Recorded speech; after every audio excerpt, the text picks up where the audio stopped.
Hello guys, तो हम लोग क्या पढ़ रहे हैं प्रोसेस के बारे में कि क्या क्या प्रोसेस होती है एक क्रॉप को उगाने के लिए, उसको बढ़ाने के लिए। तो हमारा आज जो हम लोग स्टेप पढ़ेंगे, नेक्स्ट स्टेप वो है प्रोटेक्शन फ्रॉम वीड्स। हम लोग वीड्स से कैसे बचा सकते हैं अपने क्रॉप को, ठीक है। तो पहले हम लोग को ये जानना होगा कि वीड्स होता क्या है। हमारे फील्ड में बहुत सारे ऐसे अनडिज़ायरेबल, मतलब कि ऐसे प्लांट जो हम नहीं चाहते हैं कि वो ग्रो हो, फिर भी वे ग्रो हो जाते हैं, ठीक है, वे उग जाते हैं। तो उन अनडिज़ायरेबल प्लांट्स को, जो हम लोग नहीं चाहते हैं वैसे प्लांट्स उगते हैं, उन प्लांट्स को हम लोग कहते हैं वीड्स। और वीड्स को हटाने के प्रोसेस को हम लोग कहते हैं वीडिंग। वीडिंग बहुत नेसेसरी है, बहुत ज़रूरी है, क्योंकि जो वीड्स होते हैं, जो कि अनडिज़ायरेबल प्लांट्स होते हैं, वो जो क्रॉप प्लांट हमारे मेन प्लांट्स होते हैं उनके साथ compete करते हैं। मतलब कि उनको जितना, जैसे क्रॉप प्लांट्स को जितना वाटर चाहिए, न्यूट्रिएंट्स चाहिए, जगह चाहिए, लाइट चाहिए, सब वो भी लेने की कोशिश करते हैं, ठीक है, जिसके वजह से क्रॉप में अफेक्ट होता है और क्रॉप अच्छे तरह से ग्रो नहीं कर पाता, ठीक है, उग नहीं पाता। कुछ वीड्स होते हैं जो कि इंटरफेयर करते हैं, जब हम लोग कटाई करते हैं उसमें भी वो थोड़े थोड़े कट के मतलब आ जाते हैं, जिसकी वजह से जो है वो पॉइजनस हो जाता है क्रॉप। कई बार पॉइजनस हो जाता है एनिमल्स के लिए भी और ह्यूमन बींग्स के लिए भी। फार्मर बहुत सारे मेथड यूज़ करते हैं, बहुत सारे तरीके यूज़ करते हैं ताकि इन वीड्स को, इन अनवांटेड प्लांट्स को, जो प्लांट्स उनको ज़रूरत नहीं है जिन प्लांट्स को, उसको हटाने के लिए, ठीक है, और क्रॉप का ग्रोथ जो हो उसको अच्छे से हो। इस चीज़ के लिए फार्मर्स ढेर सारा मेथड यूज़ करते हैं, ठीक है। एक है tilling before showing off crop. Crop बीज बोने के पहले वे टिलिंग करते हैं। क्यों? इससे वो हेल्प करता है। टिलिंग होने से जब लैंड टिल होगा तो इससे हेल्प होता है कि उसमें जितने भी वीड्स होते हैं वे मर जाते हैं, ठीक है, उग नहीं पाते हैं।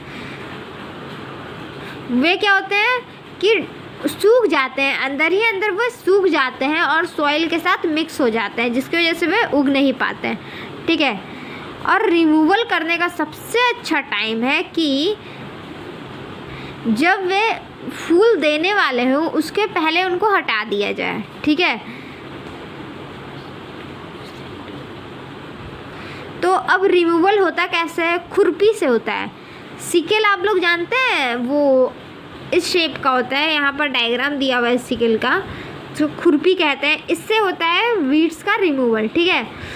तो वीड को हम लोग कंट्रोल कर सकते हैं एक केमिकल से, जिसको कहते हैं वीडी साइड्स, ठीक है, वीडी साइड्स कहते हैं। जैसे कि 2,4-D, ये एक वीडी साइड्स है। इसको स्प्रे किया जाता है फील्ड में ताकि वीड्स, जो भी अनवांटेड प्लांट्स है, वे मर जाएं।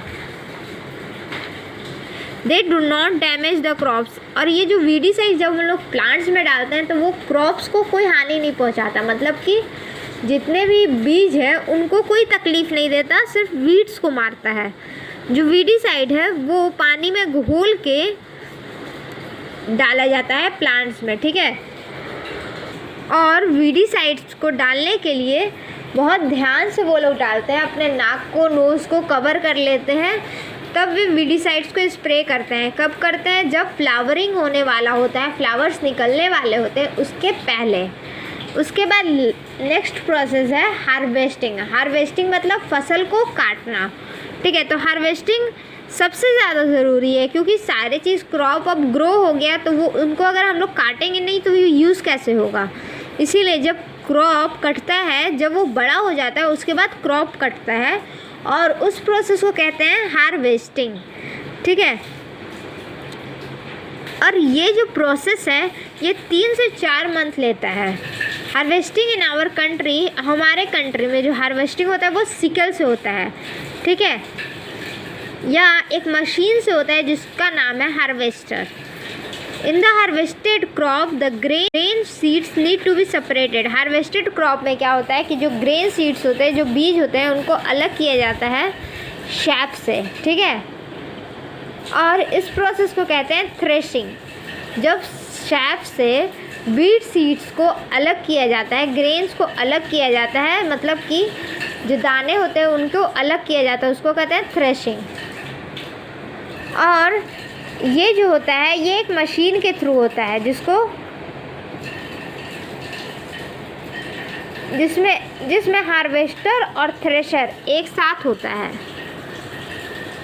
जो फार्मर्स है वो छोटे छोटे होल्डिंग्स लेते हैं लैंड के और उसको सेपरेट करते हैं। मतलब कभी कभी फार्मर्स क्या करते हैं कि वो छोटे छोटे लैंड को चुनते हैं और उसमें से शैफ और ग्रेन को अलग करते हैं, बीज को और शैफ को जो थ्रेश होता है उसको अलग करते हैं। ठीक है, उसके बाद नेक्स्ट प्रोसेस है स्टोरेज। ठीक है, स्टोरेज में क्या है कि storage of produce is an important task. जो भी हमारा फसल आया है उसको बचा कर स्टोर करना सबसे ज़्यादा इम्पॉर्टेंट है। If the harvested grain are to be kept, क्योंकि अगर हम लोग को जो फसल हम लोग काटे हैं वो ज़्यादा लंबे समय तक रखना है तो वो हम लोग को स्टोर करना ही होगा, सबसे इम्पॉर्टेंट है। ठीक है, this should be sell from moisture.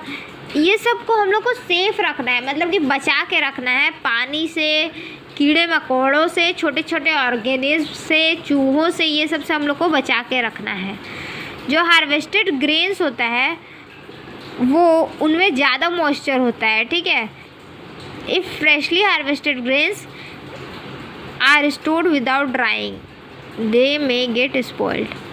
तो हम लोग जब फसल काटते हैं तो उसको पहले हम लोग सुखाते हैं अच्छे से, उसके बाद हम लोग उसको स्टोर करते हैं, क्योंकि वो बिना सूखे हुए अगर हम लोग रखेंगे तो वो जल्दी ख़राब हो जाएगा। ठीक है, इससे वो कीड़ों मकोड़ों से सेफ रहता है। ठीक है, या उसमें बैक्टीरियाज नहीं लगते हैं। फार्मर जो है वो क्या करते हैं, वो जूट के बैग्स में स्टोर करते हैं या फिर मेटलिक बीन्स में, मेटल के जो बीन्स होते हैं, डब्बे होते हैं, उसमें वे स्टोर करते हैं। ठीक है, large scale of storage of grains is done by सिलॉस और ग्रेनरीज। सिलॉस और ग्रेनरीज का यूज़ करते हैं ताकि वो कीड़े मकोड़े से बच सकें। ठीक है, और क्या करते हैं, घर में लोग नीम का पत्ता डाल के रखते हैं ताकि ग्रेन ज़्यादा दिन तक चल सके। ठीक है, उसके बाद है एनिमल हस्बेंड्री। एनिमल हस्बेंड्री क्या होता है, जैसे कि हम लोग प्लांट्स के साथ करते हैं, इतना लंबा प्रोसेस है, वैसे ही एनिमल्स को अच्छे से रखा जाता है, उनको पाला पोसा जाता है और अच्छे से रखा जाता है ताकि वे एक लार्ज स्केल पे यूज़ हो सके। मतलब कि इंडस्ट्रीज़ ये सब में, फैक्ट्रीज़ ये सब में उनका यूज़ करके सामान बन सके, जैसे कि हो गया काऊ, बफेलो, शिप, गोट, ये सब मिल देते हैं उसी तरीके से। तो इस प्रोसेस को कहते हैं एनिमल हस्बेंड्री। फिर एक टॉपिक छूट गया था, हार्वेस्ट फेस्टिवल। ठीक है, तो जब 3-4 महीने से बहुत ही कठिन मेहनत करके फार्मर्स जब काटते हैं उस फसल को, तो उसको उस टाइम फार्मर्स को, जो किसान होते हैं, वो बहुत ही खुश होते हैं, एक त्यौहार की तरह उस दिन को वो मनाते हैं। ठीक है, तो उस दिन को इसीलिए कहा जाता है हार्वेस्ट फेस्टिवल। ठीक है, तो हमारा ये फर्स्ट चैप्टर ख़त्म हो गया जो कि था क्रॉप प्रोडक्शन एंड मैनेजमेंट। कल से हम लोग अपना नेक्स्ट चैप्टर स्टार्ट करेंगे। अगर आपको मेरा वीडियो पसंद आया हो तो प्लीज़ लाइक और सब्सक्राइब ज़रूर कीजिए। Thanks for watching my video, और प्लीज़ मुझे सपोर्ट करते रहिए।